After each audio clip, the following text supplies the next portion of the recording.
When my marriage kind of went down the drain 3, 4 years ago, I was just tore up.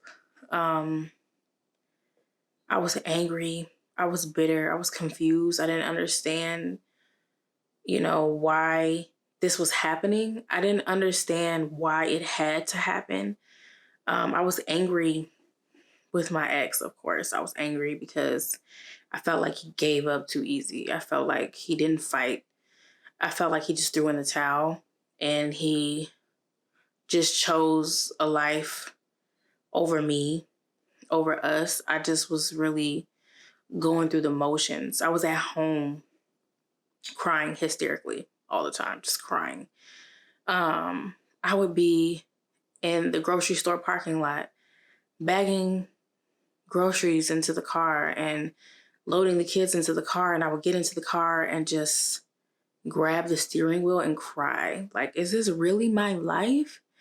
Is this real? Like, is this really happening to me right now? Like, this can't be happening to me. There was a dull ache in my chest all the time. It felt like someone died. I don't really know how to describe it. I don't really know how to explain it. It felt like I was mourning the absence of someone in my life, which I was, but this person was very much still alive. I saw them, I would FaceTime them a couple times a week or however many times a month. It's really just trying to get over this. And it just seemed like I never would.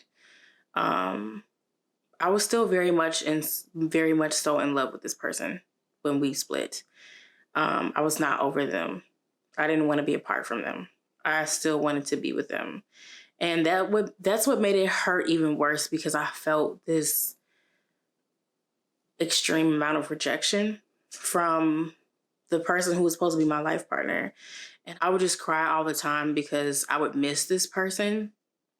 Even though this person they did me wrong. They did do me wrong, but it didn't make me not love them. It didn't make me not miss them. It didn't make me hate them. Like, I was angry because I didn't hate them. Like, I'm angry because I still love you. After all of this, I still love you and I still want to be married to you and I still want to do life with you.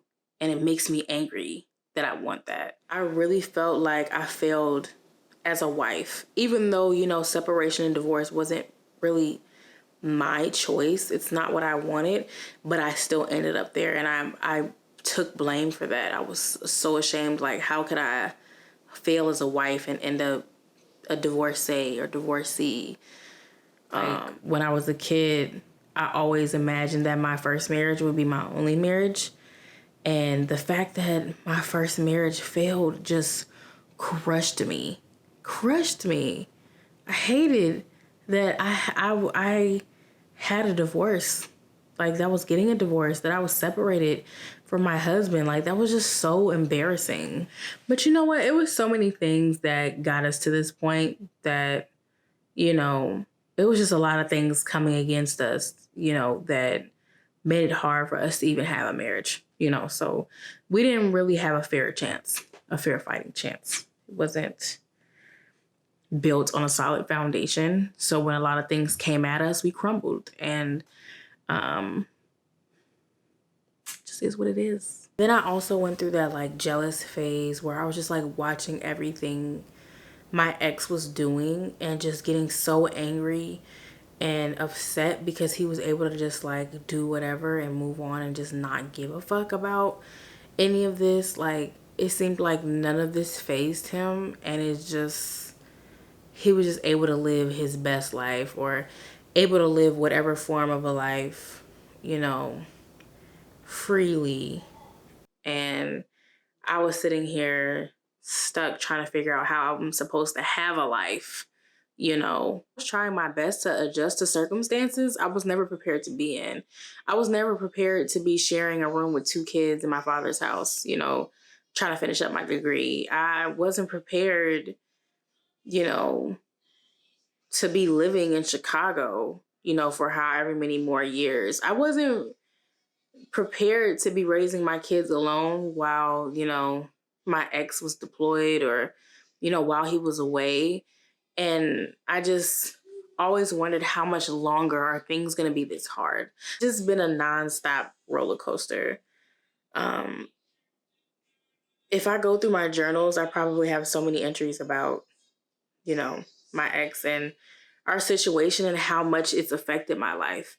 Until you go through a divorce or until you go through a separation or, your marriage ends, you really just don't understand how much it affects your day to day life, especially if you have kids, to the point where it's like, how am I supposed to ever get over this? Life after marriage really sucks the life out of people. Really, it does. And it's unpredictable in a way where it's kind of like you just don't know what is gonna hit the hardest and how hard it's gonna hit and what parts of you it's gonna take and what parts of you are gonna stay. Um, and then what parts of you are gonna, blossom that you didn't even know were there. You have to make the conscious decision that after everything, you have to get up every day and fight for you. Like, you have to make the decision to get out of bed. You have to make the decision to get your life back, even if it just starts with like taking a walk every day. You got to get up and fight for the life that you want after your marriage ends. You can't just expect it to happen overnight. You have to fight for it. Like, a lot of us have to fight for it. Some of us are blessed enough to be able to just move and just start a new life and everything just like falls into place. But for most of us, like, we move back to our hometowns hoping that we get this support that we don't get. And then we're stuck trying to figure out life, trying to figure out where to start, trying to figure out if life is going to start again. It's just complicated. I should have been living this life that I built for me and my kids, and, having people look at me and be like, wow, I can't believe she did it so fast. And, the expectations that I had for this and for myself were nothing like the reality I'm in right now. And I'm still trying, still trying to figure it out. Even though my hope and love was crushed, my faith in God remained. And I understood throughout all of this that this world has many things waiting for me. But what this world has for me and what God has for me are two totally different things. And I always, always, always have to remember that, especially when I get distracted, especially, um, when I feel like there's no hope, when I feel discouraged, um, all those things. I have to remember that. I have to remember that God does have something and someone for me, something in the works. I don't know what, but something. I never thought that I would be able to sit here and make a video about this with a straight face without crying. Like, seriously. Like, a couple years ago, even talking on the phone about this would just, like, I would be shedding tears, down my eyes. Like, super, super heavy stuff. But now I'm able to talk about it, and it's like, it's good to be able to make a video. And I didn't cry not once.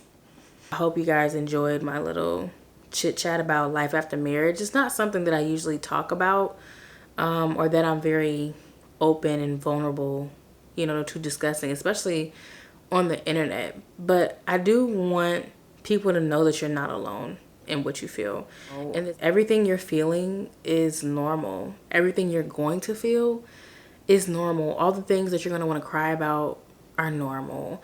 Everything you're going to still secretly want is normal. The things that you're going to look back on, the things that you grieve are normal. Just let yourself feel everything that you're feeling, but don't wallow in it too long, because you got better things that you need to do. I hope you guys really enjoyed this video, and that it reached somebody out here. I hope it touched someone. I hope it touched who it was meant to touch.